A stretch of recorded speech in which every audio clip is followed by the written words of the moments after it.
Bismillah, alhamdulillah, wassalatu wassalamu ala rasulillah. Assalamualaikum warahmatullahi wabarakatuh. Tandaan po ninyo mga kapatid, hindi totoong kapayapaan yan kapag hindi mula sa tagapaglikha.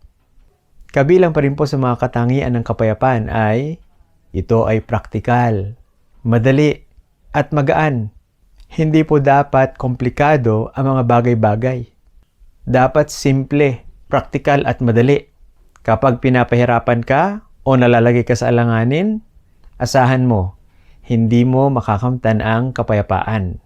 Isang halimbawa po na pinadali sa atin ng tagapaglikha ay ang pag-aasikaso at paglilibing sa patay. Kapag namatay isang Muslim, nadidinig natin di po ba? Kailangan within 24 hours malibing na. Wala na pong napakadami at magastos na mga proseso.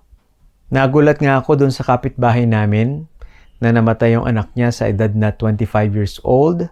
Sa halip na gumastos sa punerarya, yung magulang, alam niyo po kung anong ginawa?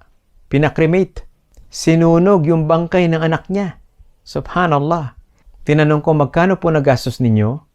Sabi niya, 20,000 pesos. Subhanallah. 20,000 pesos? Mura yun? Hindi po.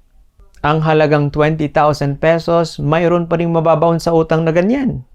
Ang Islam na pamamaraan ng buhay, kapag iyong isinabuhay, kapayapaan ang magiging resulta.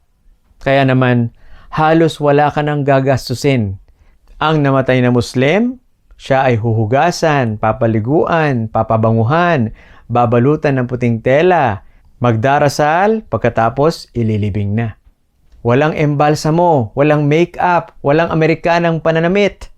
Walang lamay, walang ataol, walang babayarang punerarya. Subhanallah. Napaka-praktikal, di po ba? Simple, madali at magaan. Hindi ka pa magkakaroon ng utang. Yan ang gusto sa atin ng tagapaglikha. Ang tayo ay mapagaan. Yuridullahu bikumul yusra, wala yuridu bikumul usr. Gusto ng tagapaglikha na si Allah na kayo ay malagay sa kagaangan at ayaw na kayo ay malagay sa kabigatan. Dito, naging malinaw sa atin na ang kapayapaan dapat may kagaangan, praktikal at simple lamang. Assalamualaikum warahmatullahi wabarakatuh.